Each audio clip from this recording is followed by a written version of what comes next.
Good evening everyone. అందరూ ఎలా ఉన్నారు? I hope you're all doing well. Welcome to T1 academy current affairs classes. ఈ రోజు current affairs classes లో భాగంగా మనం న్యూస్ లో ఉన్న కొన్ని ముఖ్యమైన అంశాల గురించి చర్చించుకుందాం. అవేంటంటే coming on to the first topic for today, that is national science day. February 28న మన దేశంలో జాతీయ సైన్స్ దినోత్సవంగా నిర్వహిస్తూ ఉంటాం కదా. మరి అసలు ఆ రోజునే, దట్ ఈస్ February 28న మాత్రమే సైన్స్ దినోత్సవం జరుపుకోవడానికి ఒక కారణం ఉందండి. ఆ కారణం ఏంటో తెలుసా? ఆ కారణం ఈ ఫోటోలో కనిపిస్తున్న వ్యక్తి. ఎందుకు? సరిగ్గా ఇదే రోజున రామన్ ఎఫెక్ట్ ని ఆయన కనిపెట్టడం జరిగింది. చంద్రశేఖర్ వెంకట్రామన్ గారు February 28, 1928 సంవత్సరంలో రామన్ ఎఫెక్ట్ ని కనుగొన్నారు. మరి ఈ కనుగొన్నందుకు గాను ఈయనకు నోబెల్ ప్రైజ్ ని 1930లో ఇవ్వడం జరిగింది. రామన్ ఎఫెక్ట్ కి 1930లో నోబెల్ ప్రైజ్ అనేది రావడం జరిగింది. మరి మన దేశానికి మొట్టమొదటి సైన్స్ నోబెల్ ని అందించిన పరిశోధన ఏంటి? రామన్ ఎఫెక్టే. అంతకన్నా ముందే మనకు నోబెల్ ప్రైజ్ వచ్చింది, కానీ అది సైన్స్ లో కాదు కదా. అది ఎందుకు వచ్చింది? మన విశ్వకవి రవీంద్రనాథ్ ఠాగూర్ గారి రచనకు రావడం జరిగింది. మరి సైన్స్ లో మొట్టమొదటి నోబెల్ ని మన దేశానికి అందించిన పరిశోధన ఏంటంటే ఏం చెప్తారు? రామన్ ఎఫెక్ట్ అండి. ఓకే. అలాగే ఈ నోబెల్ బహుమతిని సైన్స్ లో అందుకున్న తొలి శ్వేత జాతీయేతరుడు, తొలి అంటే వైట్ మ్యాన్ కాకుండా వేరే ఏషియన్ కానీ ఇలా అందుకున్న మొట్టమొదటి వ్యక్తి, అలాగే ఫస్ట్ ఏషియన్ కూడా. He is the first Asian. అందుకోసమే ఈ రోజున మన భారతదేశంలో జాతీయ సైన్స్ దినోత్సవంగా జరుపుకుంటా ఉంటామండి. ఓకే. మరి ఫర్ దిస్ ఇయర్, మరి ఈ ఇయర్ కి సంబంధించి దీని థీమ్ ఏంటో తెలుసా? నేషనల్ సైన్స్ డే మీద చాలా సార్లు క్వశ్చన్ వచ్చింది. మరి ప్రతి ఇయర్ థీమ్ చేంజ్ అవుతుంది. ఆ థీమ్ మీద కూడా క్వశ్చన్స్ ఇస్తూ ఉంటారు. What is the theme for this year guys? Empowering Indian youth for global leadership in science and innovation for Viksit Bharat. మళ్ళీ చెప్తున్నాను, ఇది very important. Empowering Indian youth for global leadership in science and innovation for Viksit Bharat. ఈ theme అనేది మనకు exam point of వ్యూలో చాలా important అండి. National science day. This theme emphasizes the roles of young Indians in driving India's scientific and technological progress. Viksit Bharat vision 2047 ని దృష్టిలో ఉంచుకొని మన భారతదేశంలోని యువకులు వాళ్ళ ఆలోచన విధానాన్ని సైంటిఫిక్ గా అండ్ టెక్నాలజికల్ ప్రోగ్రెస్ ని ఇంప్రూవ్ చేయడానికి వాడాలి అని చెప్పి ఇది ఎంఫసైజ్ చేస్తుంది, అంటే గట్టిగా చెప్తుంది అని అర్థం అండి. Okay, right. మరి మొట్టమొదటిసారిగా ఈ నేషనల్ సైన్స్ డే ఎప్పటి నుంచి నిర్వహిస్తున్నారు? 1947 నుంచే నిర్వహిస్తున్నారా? కాదండి. రాజీవ్ గాంధీ గారు ప్రైమ్ మినిస్టర్ గా ఉన్నప్పుడు February 28, 1987 రోజున మొట్టమొదటిసారిగా ఈ నేషనల్ సైన్స్ డే ని స్టార్ట్ చేయడం జరిగింది. Okay, right. అండ్ మరి అలాగే మరి చంద్రశేఖర్ వెంకట్రామన్ గారు ఉన్నారు కదా, అలాగే సివి రామన్ అంటాం.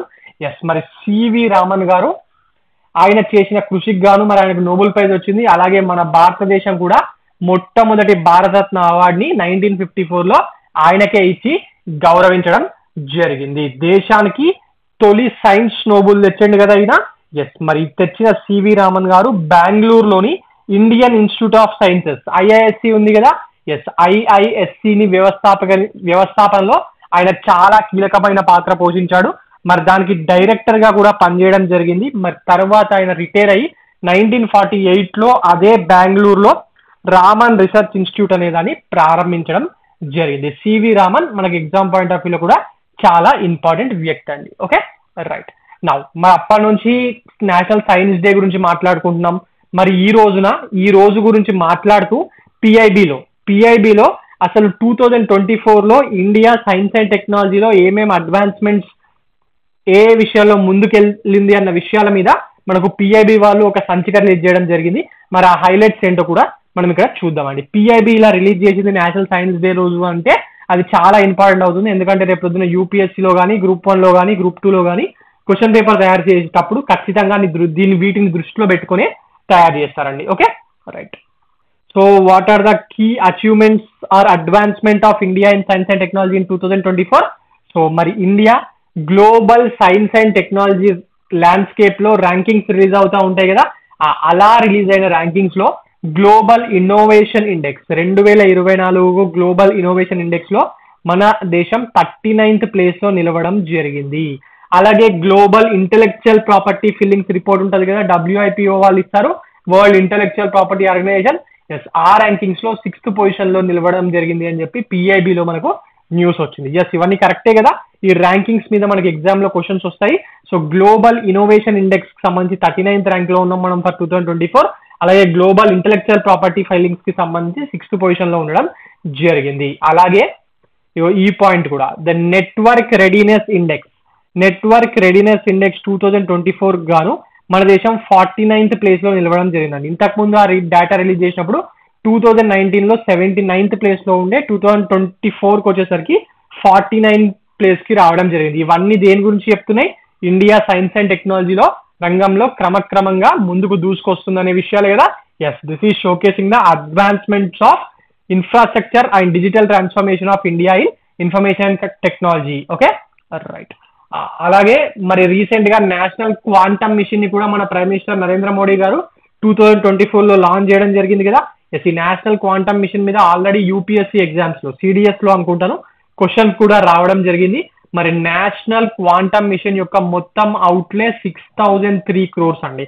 6003.65 crores తోని 8 years 2024 నుంచి 2032 వరకు నేషనల్ క్వాంటమ్ మిషన్ ని మన వాళ్ళు నడిపించబోతున్నారు. This will keep India as a leader in quantum computer. Future లో అంతా క్వాంటమ్ కంప్యూటింగ్ మీదే నడుస్తుంది కదా.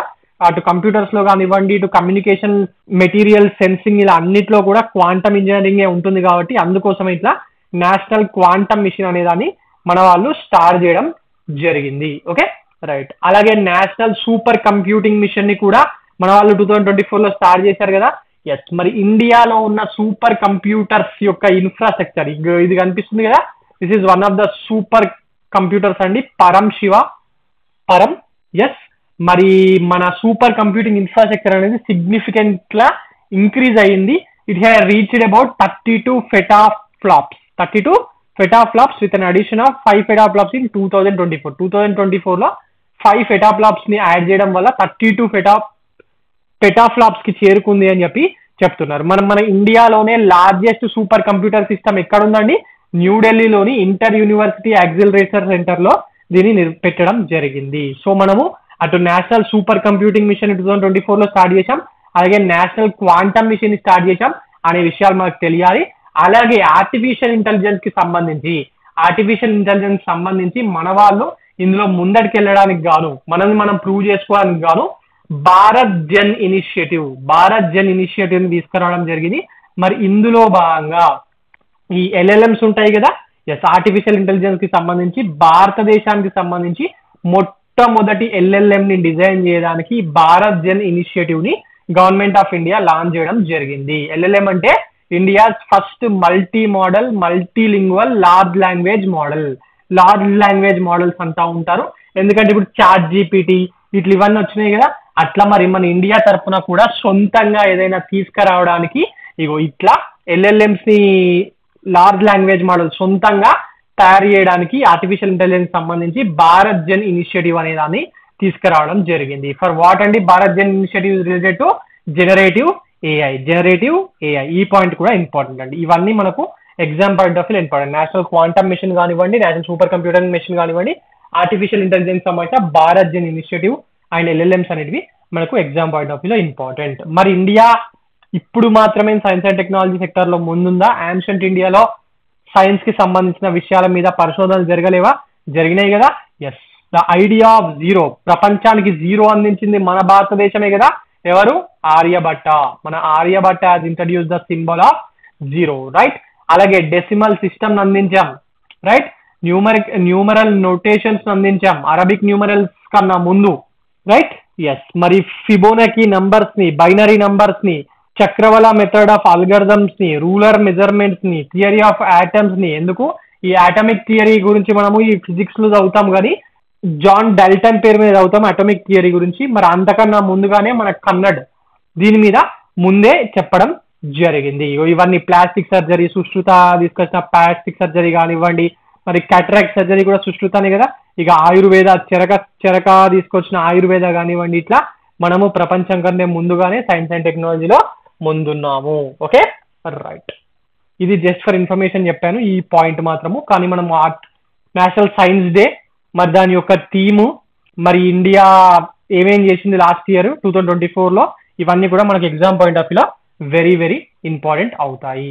Now coming on to the next topic for today, that is India shines bright in global economy rankings. Recent గా నిన్ననే IMF వాళ్ళు, international monetary fund, world జీడిపికి సంబంధించి ఒక డేటాని రిలీజ్ చేయడం జరిగింది. దట్ ఈస్ దిస్ డేటా అండి. లాస్ట్ 10 years లో ప్రపంచం యొక్క వృద్ధి rate, that is growth rate ఎంత, అందులో ఏ కంట్రీ ఎంత గ్రోత్ రేట్ సాధించింది అన్న విషయం మీద ఇంటర్నేషనల్ మానిటరీ ఫండ్ వాళ్ళు ఒక పేపర్ ని పబ్లిష్ చేయడం జరిగింది. దానికి సంబంధించే మనం ఇప్పుడు మాట్లాడుకోబోతున్నాం. ఇది ఎగ్జామ్ పాయింట్ ఆఫ్ వ్యూలో కూడా వెరీ వెరీ ఇంపార్టెంట్ అవుతుందండి. వరల్డ్ బ్యాంక్ కానివ్వండి, ఐఎంఎఫ్ కానివ్వండి, ఏమైనా డేటా రిలీజ్ చేస్తే ఖచ్చితంగా ఎగ్జామ్స్ లో అడుగుతారు కదా. ఎస్, అది మరి మన ఇండియా గురించి గొప్పగా చెప్పినప్పుడు 100% అడుగుతాడు కదా. Yes, so as per the report release by IMF, ప్రపంచంలోనే టాప్ ఎకానమీస్ లో ఇండియా 5th ప్లేస్ లో ఉంది with the GDP of $4.3 trillion.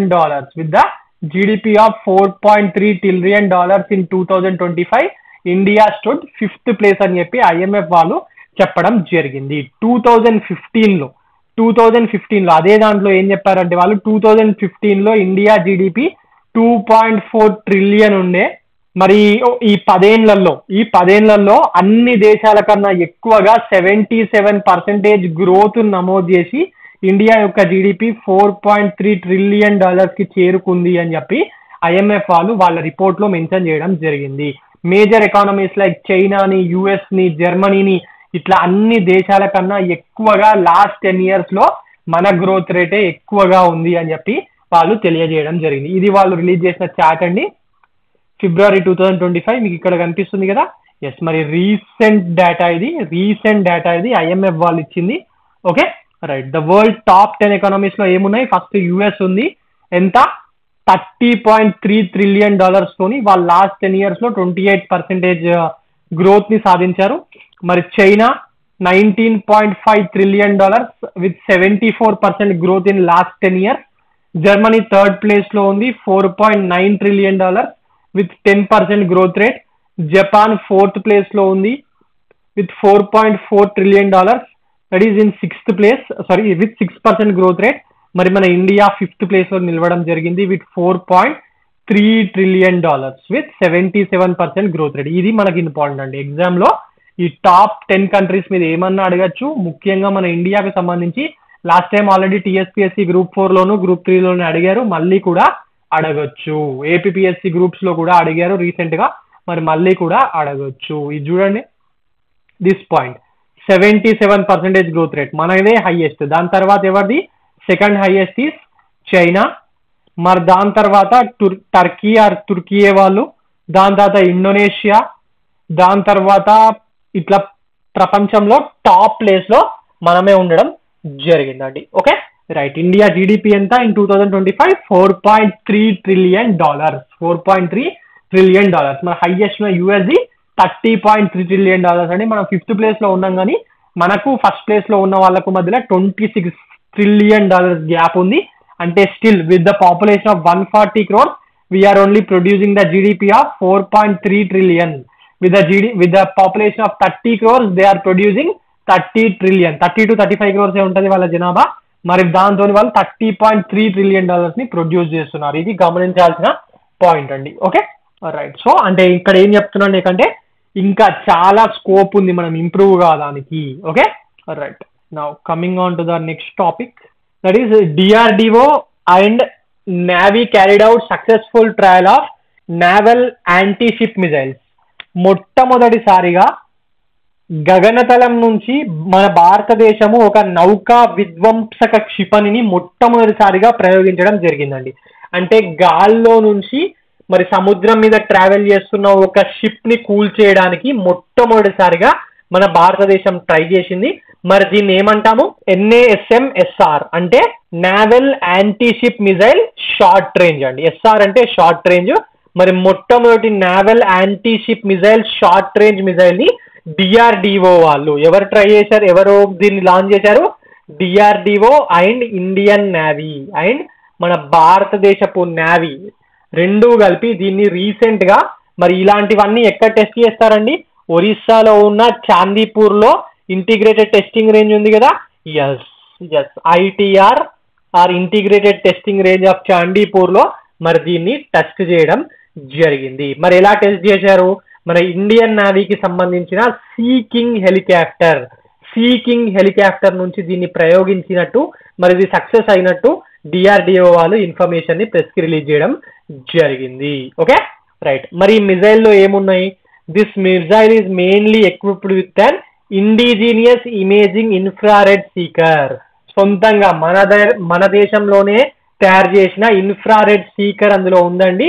అదేంటంటే హై అక్యురసీతోని స్ట్రైక్స్, మనం ఎక్కడైతే గోల్ ని పెడతామో దాన్ని హై అక్యురేట్ గా కొట్టడానికి ఇన్ఫ్రారెడ్ సీకర్ అనేది ఉపయోగపడుతుంది. మరి డిఆర్డిఓకి సంబంధించిన వివిధ ల్యాబ్స్ లో దీన్ని తయారు చేస్తున్నట్టు చెప్తున్నారు. Okay right. So this is important right. Coming on to the next topic for today. ఇది తెలంగాణ కరెంట్ అఫైర్స్ అండి. ఏపీ వాళ్ళకి అవసరం లేదు, తెలంగాణ వాళ్ళకి మాత్రమే ముఖ్యము. కొమురవల్లి మల్లన్న జాతరకు సంబంధించిన విషయాలు మీకు తెలుసు కదా. ఎస్, మరి రీసెంట్ గా కొమురవల్లి మల్లన్న టెంపుల్ దగ్గర శివరాత్రి రోజున పెద్ద పట్నం వేయడం జరిగింది.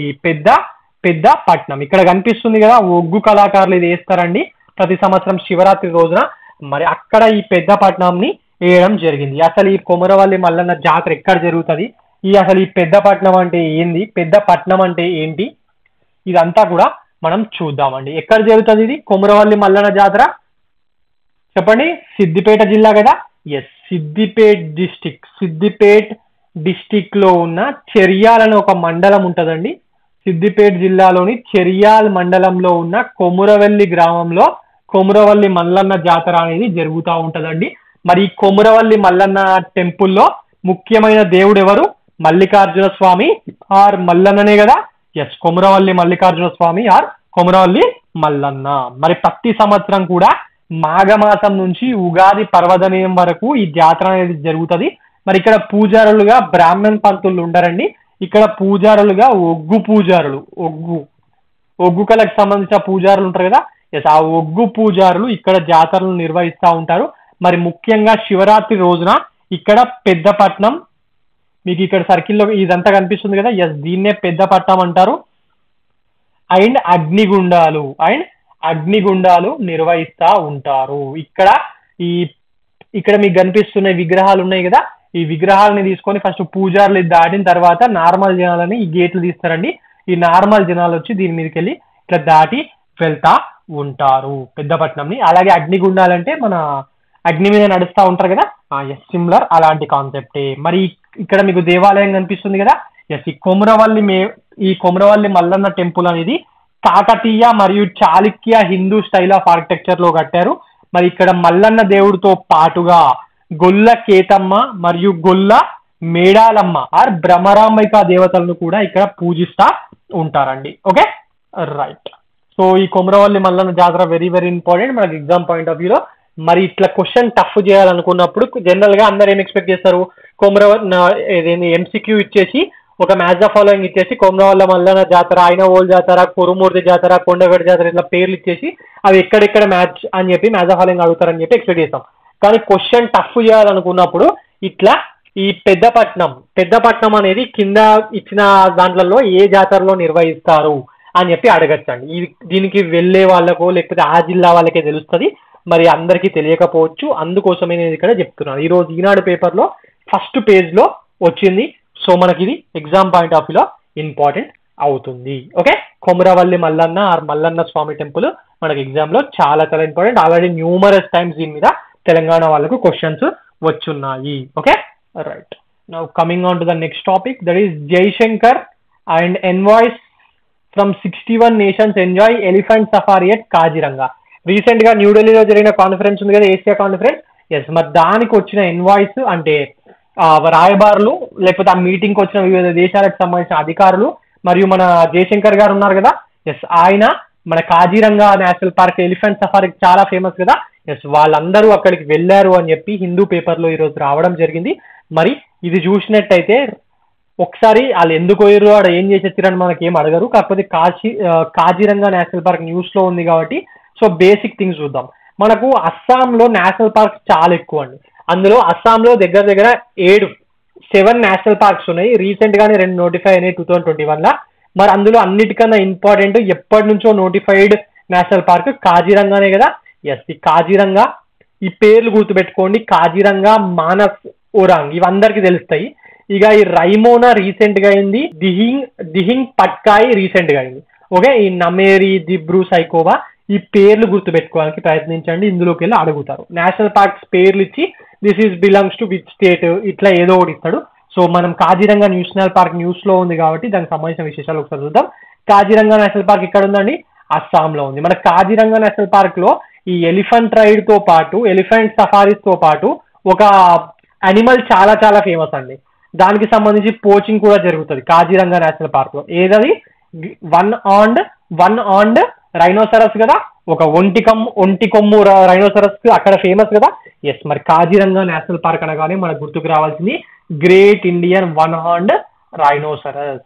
Okay right. మరి ఈ కాజీరంగా నేషనల్ పార్క్ కి 1985 లోనే యునెస్కో వాళ్ళు వరల్డ్ హెరిటేజ్ సైట్ గా గుర్తింపు ఇచ్చిన విషయం కూడా మనకి ఎగ్జామ్ పాయింట్ ఆఫ్ వ్యూలో ఇంపార్టెంట్ అండి. ఇక్కడ అస్సాంలో 7 నేషనల్ పార్క్స్ ఉన్నాయి. 1 కాజీరంగా, 2 మానస్, 3 ఒరాంగ్, 4 నమేరి, 5 దిబ్రూ సైకోవా, 6 రైమోనా, ఇది 6th, 7th is Dihing Patkai. వీటికి 2021 లో నేషనల్ పార్క్ స్టేటస్ ని ఇవ్వడం జరిగింది. ఓకే, అలాగే ఈ 1 హార్న్ రైనోసరస్ యునెస్కో 1985. ఇవన్నీ మనకి ఎగ్జామ్ లో అడగచ్చు అండి. Okay right. Now coming on to the next topic, that is Rushikulya beach. Rushikulya beach ఒడిస్సాలో ఉంటది కదా. ఎస్, ఎందుకు ఫేమస్? అది ఒలివ్ రెడ్లీ టర్టిల్స్ కి ఫేమస్ కదా. ఎస్, మరి రీసెంట్ గా రుషికుల్యా బీచ్ లో గుడ్లను పెట్టడానికి ఆ ఒలివ్ రెడ్లీ టైటిల్స్ అనేటివి తరలి రావడం జరిగింది. ఈసారి రికార్డ్ నంబర్ వచ్చాయంట.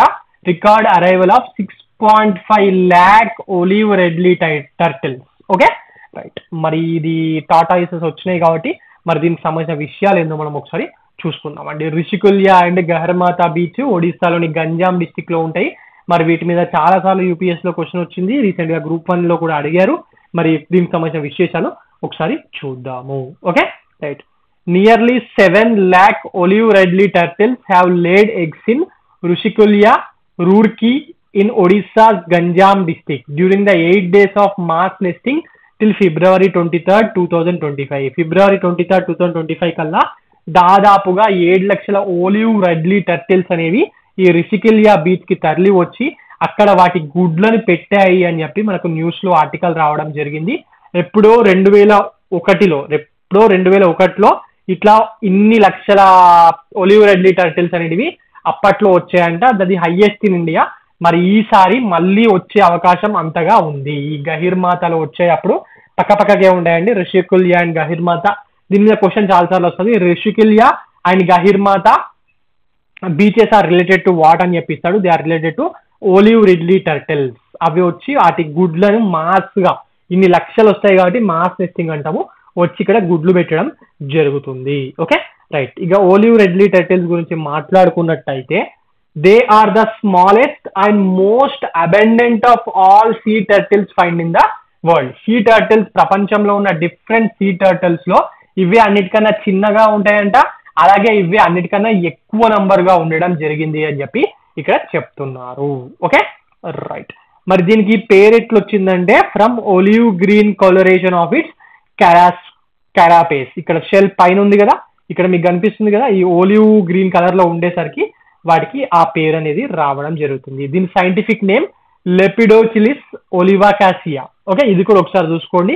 క్వశ్చన్ టఫ్ ఇవ్వాలనుకుంటే ఒలివ్ రెడ్లీ టైటిల్ గురించి అడిగినప్పుడు సైంటిఫిక్ నేమ్ కూడా అడుగుతారు. Okay right. Why are they famous? అసలు ఈ ఒలివ్ రెడ్లీ టర్టిల్స్ ఎందుకు ఫేమస్, ఎందుకు యూపీఎస్సీ ఎగ్జామ్ లో అడుగుతారు, ఇదంతా మనం ఒకసారి చూద్దామండి. They are best known for their unique mass nesting. ఇట్లా లక్షలు అన్ని ఒకటే దగ్గరకు వచ్చి పెడితే దాన్ని మాస్ నెస్టింగ్ అంటాము. మరి వాళ్ళు ఆ స్టైల్, వాళ్ళు ఈ ఒలివ్ రెడ్లీ టైటిల్స్ యొక్క యూనిక్ మాస్ నెస్టింగ్ ని అరిబడా అని పిలుస్తారంట. అరిబడా అని పిలుస్తారు ఎందుకంటే ఇక్కడ లక్షలాది ఫీమేల్ టర్టిల్స్ వచ్చి ఒకటే బీచ్ లో సేమ్ బీచ్ కి వచ్చి ఆ గుడ్లు అనేది పెట్టడం జరుగుతుంది. మరి దాన్నే అరిబడా అని చెప్పి పిలుస్తా ఉంటారు. ముఖ్యంగా ఓన్లీ మన దగ్గరికి మాత్రమే వస్తాయా? కాదండి. మెయిన్ గా ఈ వామ్ వాటర్స్ ఎక్కడైతే ఫ్లో అవుతా ఉంటాయో పెసిఫిక్ ఓషన్ లో, అట్లాంటిక్ ఓషన్ లో, ఇండియన్ ఓషన్ లో వామ్ వాటర్స్ ఫ్లో అయ్యే బీచెస్ దగ్గరికి వెళ్ళి ఇవి గుడ్లు పెడతా ఉంటాయి. Okay, yes. మరి ఒడిస్సాలో ఉన్న గహిర్మాత మెరైన్ సెంక్చురీ అనేది వరల్డ్ లోని అతిపెద్ద రూకరీ అంటే ఏం లేదండి, ఈ అనిమల్స్ బ్రీడింగ్ చేయడానికి అంటే గుడ్లు పెట్టడానికి ఒక కాలనీ అంటారు. ఎస్, మరి ఈ గహిర్మాత మెరైన్ సెంక్చురీ అనేది world's largest rookery of this sea turtles. Okay, right. ఇక్కడ చూసిర్రా, ఫస్ట్ ఋషికుల్యా బీచ్ గురించి మాట్లాడుకున్నాం, ఇప్పుడు గహిర్మాత అంటున్నాం. ఈ రెండు కూడా ఇంపార్టెంట్ పేర్లే. Okay, right. Conservation status, IUCN red list, ఇవన్నీ మీకు తెలిసే ఉండాలి. ఐయుసిఎన్ రెడ్ లిస్ట్ లో ఇవి వనరబుల్ లిస్ట్ లో ఉన్నాయి. అట్లాగే మన 1972లో ఇందిరాగాంధీ గారు తీసుకొచ్చిన వైల్డ్ ల్యాండ్ ప్రొటెక్షన్ యాక్ట్ లో ఇవి షెడ్యూల్ 1 లిస్ట్ లో ఉన్నాయి. మరి సైట్స్ లిస్ట్ లో ఇది అపెండెక్స్ 1 లో ఉంది. దీని మీద కూడా క్వశ్చన్ అడుగుతారండి. In IUCN red list this olive ridley turtles are in vulnerable list, right or wrong, ఇట్లా క్వశ్చన్లు అడుగుతారు. ఇది ఒకసారి చూసుకోండి. ఐయుసిఎన్ రెడ్ లిస్ట్ లో వనరబుల్ లిస్ట్ లో ఉన్నాయి. వైల్డ్ లైఫ్ ప్రొటెక్షన్ యాక్ట్ 1972 కింద షెడ్యూల్ 1 లో ఉన్నాయి. సైట్స్ ఇండెక్స్ లో అపెండెక్స్ 1 లో ఇవి ఉండడం జరిగింది సైట్స్ లిస్ట్ లో. Okay, right. Now coming on to the next topic, that is SEBI chief news లో ఉన్నారు. సెబీ చీఫ్ ఎందుకు న్యూస్ లో ఉన్నారండి? భారతదేశంలో మన క్యాపిటల్ మార్కెట్స్ ని కంట్రోల్ చేస్తుంది కదా సెబీ. ఎస్, దానికి కొత్త చీఫ్ వచ్చిండండి. ఆయన పేరేంటి? Is an IAS officer. ఆయన పేరు తుహిన్ కాంతా పాండే. ప్రెసెంట్ ఆయన ఇండియాకు ఫైనాన్స్ సెక్రటరీగా తన విధులు నిర్వహిస్తున్నారు. మరి ఆయన్ని రీసెంట్ గా తుహిన్ కాంతా పాండే గారిని మన క్యాపిటల్ మార్కెట్స్ రెగ్యులేటర్ అయిన సెబీ చీఫ్ గా అపాయింట్ చేయడం జరిగింది. సెబీ అంటే securities and exchange board of India కదా. ఎస్, మరి దానికి చీఫ్ గా తుహిన్ కాంతే పాండే గారిని 3 సంవత్సరాల పాటు అపాయింట్ చేయడం జరిగింది. Is an IAS officer. ఇంతకు ముందు ఉన్న సెబీ చైర్పర్సన్ తెలుసు కదా, Madhabi Puri Buch, first women to head SEBI. Yes, అత్యంత చిన్న ఏజ్ లో మరియు మొట్టమొదటి ఉమెన్ అండి తను. మరి రీసెంట్ గానే తన పదవీ కాలం అనేది అయిపోయింది. మరి ఆమె ప్లేస్ లోనే కొత్తగా తుహిన్ కాంతా పాండే గారిని తీసుకోవడం జరిగింది. Okay, right. మరి రీసెంట్ గానే సంజయ్ మల్హోత్రా గారిని ఆర్బీఐ గవర్నర్ గా నియమించడం జరిగింది కదా. మరి ఆయన తర్వాత ఈ క్యాపిటల్ మార్కెట్ స్కీమ్ అంటే ఈ పెద్ద అపాయింట్మెంట్స్ అనేటివి రీసెంట్ గా జరుగుతున్నాయి. ఒకటి ఆర్బీఐ అపాయింట్మెంట్ జరిగింది సంజయ్ మల్హోత్రా, ఇంకొకటి ఇప్పుడు సెబీ జరిగింది, that is Tuhin Kanta Pandey. Okay, మరి ఇన్ని నియమించింది ఎవరు? SEBI chairman was appointed by the central government. Yes, on the recommendations of financial sector regulatory appointment search committee. Financial sector regulatory appoint search committee ఉంది. మరి వాళ్ళ రికమెండేషన్ మేరకు సెంట్రల్ గవర్నమెంట్ ఇన్ని SEBI chief గా నియమించడం జరిగింది. మనకి ఎగ్జామ్ పాయింట్ ఆఫ్ వ్యూలో సెబీ చీఫ్ పేరు, మరి నా ఎన్ని సంవత్సరాల పాటు సెబీ క్యాపిటల్ మార్కెట్స్ రెగ్యులేట్ చేస్తుంది అనే విషయము, అలాగే ఈయన నియమించడానికి financial sector regulatory appointment search committee వాళ్ళు ఇచ్చిన రికమెండేషన్ ని సెంట్రల్ గవర్నమెంట్ ఆమోదించిందనే విషయము మనకి ఎగ్జామ్ లో ఇంపార్టెంట్ అవుతాయి. Okay, right. Now coming on to the next topic, that is NASA and space X. మన ఎలాన్ మస్క్ యొక్క స్పేస్ ఎక్స్ ఉంది కదా. ఎస్, అవి రెండు న్యూస్ లో ఉన్నాయండి. ఎందుకు న్యూస్ లో ఉన్నాయి? రీసెంట్ గా they have launched a lander called Athena to moon. ఇది సెకండ్ టైం ఈ ఇంట్యూటివ్ మెషిన్స్ ల్యాండర్. ఇది ప్రైవేట్ కంపెనీ ఉంది ఒకటి, ఇంట్యూటివ్ మెషిన్స్ అని చెప్పి.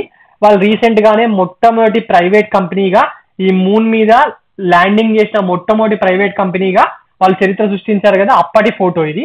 మరి ఈ రోజు మనం మాట్లాడుకుంటున్నది వాళ్ళు రెండోసారి ఇంకొక ల్యాండింగ్ ని ట్రై చేస్తున్నారు ఇంట్యూటివ్ మిషన్స్ వాళ్ళు, with the help of NASA and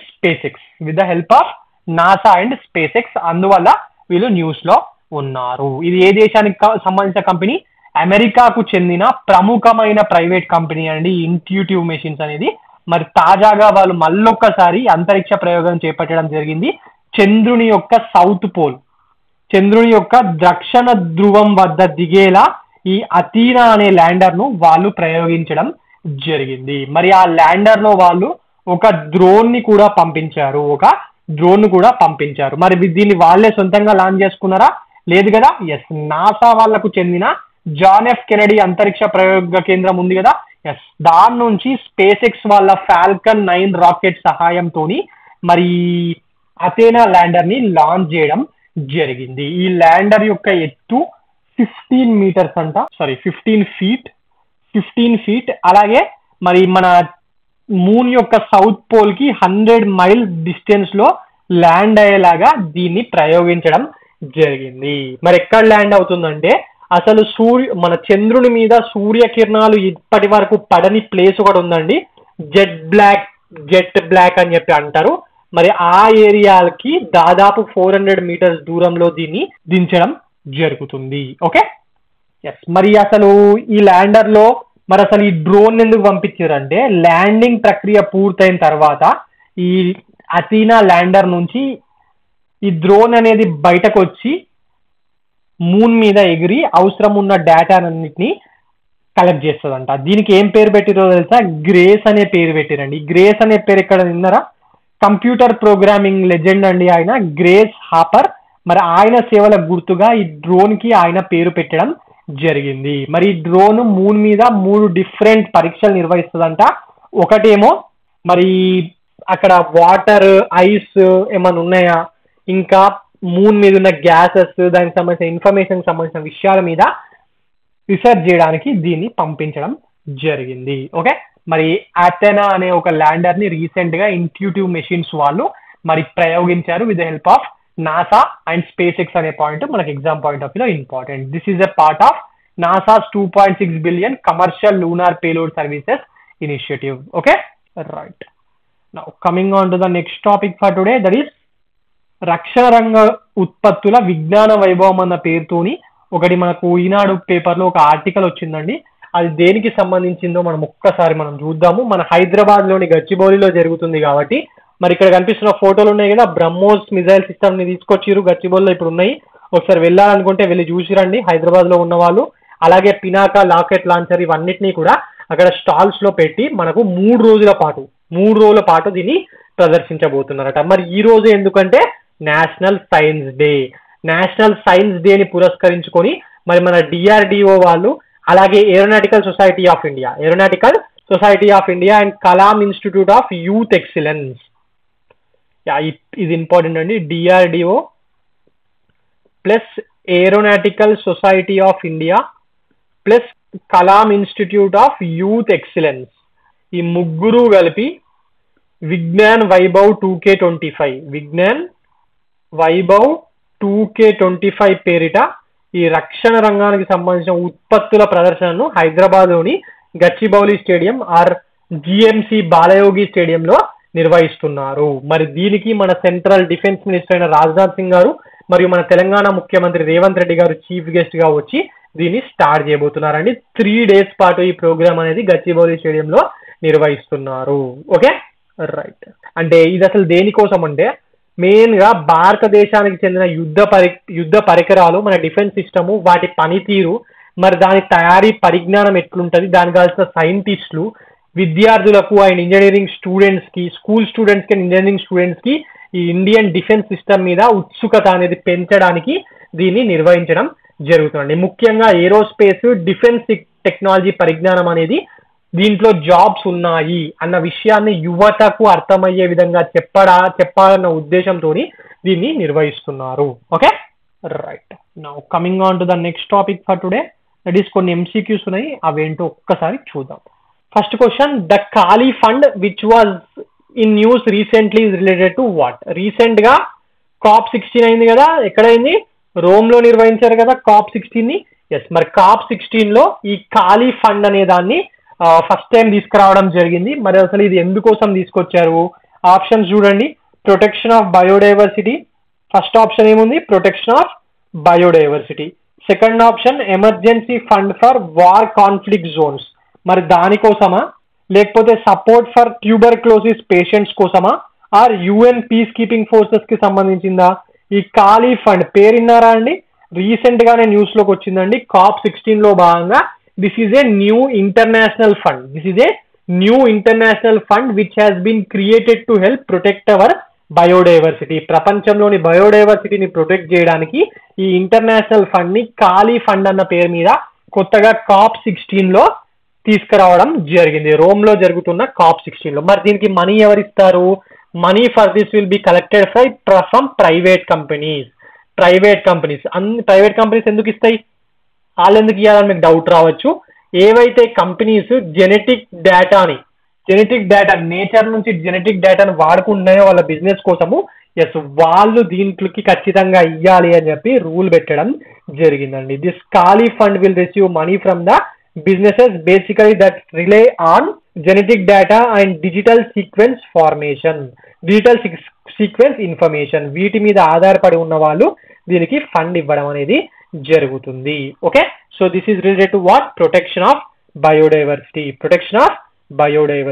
okay, మరి ఇందులో నుంచి వచ్చిన పైసలు ఈ లోకల్స్ ఉంటారు కదా, ఎస్ లోకల్స్ మీదనే ఖర్చు పెడతాము అని చెప్పి ఇక్కడ చెప్పడం జరిగింది. Convention on COP16 convention of biodiversity నిర్వహించారు కదా రోమ్ లో, ఎస్ అక్కడ దీన్ని డిసైడ్ చేయడం జరిగింది. Okay right. ఖాళీ ఫండ్ కి వచ్చిన డబ్బుల్లో 50% of the amount will be allocated to the needs of the indigenous people and local community కోసము మరియు ఇండిజినియస్ పీపుల్ అబరిజినల్ ట్రైబ్స్ కోసము ఇందులో వచ్చిన దాంట్లో 50% ఖర్చు పెట్టబోతున్నాం అని చెప్పి ప్రకటించడం జరిగింది. Okay right. సో ఇది బయోడైవర్సిటీకి సంబంధించి తెలిస్తే మనకు సరిపోతుంది. అండ్ 50% అనేది కూడా కొంచెం ఇంపార్టెంట్, అది కూడా ఒకసారి చూసుకోండి. Coming on to the next topic, that is which of the following Indian state was given the honour of hosting 39th national games in 2026. మొన్న 2025లో 38th నేషనల్ గేమ్స్ కంప్లీట్ అయినాయి కదా, ఎక్కడ నిర్వహించారండి వాటిని?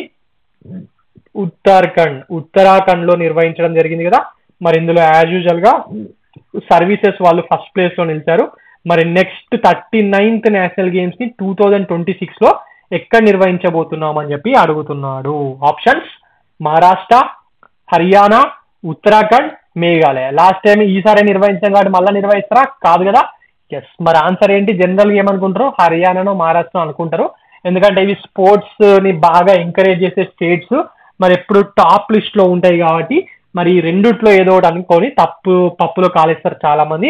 బట్ ఆన్సర్ ఇస్ మేఘాలయ అండి. రాబోయే national games మేఘాలయలో జరగబోతున్నాయి. మేఘాలయలోని షిల్లాంగ్ దాని చుట్టుపక్కల ప్రాంతాల్లో నెక్స్ట్ ఇయర్ నేషనల్ గేమ్స్ ని నిర్వహిస్తున్నారు. Okay right. Coming on to the next topic for today, that is ఇంకొక MCQ ఉందండి. పంచ్ మిషన్, అంటే టాటా పంచ్ గురించి చెప్తలే నేను. పంచ్ మిషన్ అని చెప్పి ఒకటి న్యూస్ లో ఉంది, మరి దానికి సంబంధించిన ఇన్ఫర్మేషన్ మీద నేను క్వశ్చన్ ఇవ్వడం జరిగింది. Okay, the punch mission is an initiative of which space organisation అని చెప్పి అడుగుతున్నాడు. ఒకసారి చూడండి ఆప్షన్స్ ఏమున్నాయి. యూరోపియన్ స్పేస్ ఏజెన్సీయా, లేకపోతే నాసానా, that is national aeronautics and space administration వాళ్ళదా, లేకపోతే జాక్సా అంటే జపాన్ ఏరోస్పేస్ ఎక్స్ప్లోరేషన్ ఏజెన్సీ వాళ్ళదా, లేకపోతే మన ఇస్రో వాళ్ళదా? ఎవరిది? ఇది నాసా వాళ్ళదండి. రీసెంట్ గా NASA is preparing for the punch mission which is a first of its kind solar mission to study the solar atmosphere ని అబ్జర్వ్ చేయడానికి, దాన్ని స్టడీ చేయడానికి ఇలాంటి ఒక సోలార్ మిషన్ ని నాసా వాళ్ళు పంపిస్తున్నారు. పంచ్ కి ఒక ఫుల్ ఫామ్ కూడా ఉంది, that is polarimetry to unify the corona అంటే డిజీజ్ కాదండి, కరోనా అండ్ హీలియోస్పియర్. ఈ ఫుల్ ఫామ్ మీద కూడా మనకు క్వశ్చన్ రావచ్చు. పంచ్ యొక్క full form polarimetry to unify the corona and heliosphere. This was been launched by SpaceX యొక్క Falcon rockets ఉన్నాయి కదా, దాన్ని వాడి దీన్ని లాంచ్ చేయడం జరిగింది. మరి this will be placed at LEO, low earth orbit ఉంటది కదా. ఎస్, ఈ లో ఎర్త్ ఆర్బిట్ మీద కూడా లాస్ట్ టైం క్వశ్చన్ వచ్చింది. ఒక స్టేట్మెంట్ ఇచ్చి లో ఎర్త్ ఆర్బిట్ ప్లేస్ లో హై ఎర్త్ ఆర్బిట్ అని చెప్పి చేంజ్ చేసి ఇచ్చిండు. అసలు హై ఎర్త్ ఆర్బిట్ అనే కాన్సెప్ట్ ఉంటుందా? ఉండదు కదా. సో అక్కడ ఎలిమినేట్ చేసుకోవాల్సి వచ్చింది. Okay right. సో బేసిక్ గా ఈ మిషన్ ఏం చేస్తుంది అంటే, this will be providing 3D measurements of corona and solar wind the మరియు అక్కడ కరోనాది 3D మెజర్మెంట్స్ ఇది లైట్ పోలరైజేషన్ ని వాడి మనకు పంపించడం జరుగుతుంది. మరి వచ్చిన డేటా వల్ల this data will help improve space weather ని ప్రిడిక్ట్ చేయడానికి, అలాగే మనం రాబోయే కాలంలో పంపించే స్పేస్ మిషన్స్ ని ప్రొటెక్ట్ చేయడానికి డేటా అనేది చాలా చాలా హెల్ప్ఫుల్ గా ఉంటుంది. మరి ఈ మిషన్ అనేది 2 years పాటు జరుగుతుంది అని చెప్పి రీసెంట్ గానే నాసా వాళ్ళు మనకు ప్రకటించడం జరిగింది. Okay right. So now coming on to the next. So ఇదండి ఈరోజు current affairs. For more current affairs like this, do visit T1 Academy. And also do subscribe our channel T1 Academy. Thank you అండి.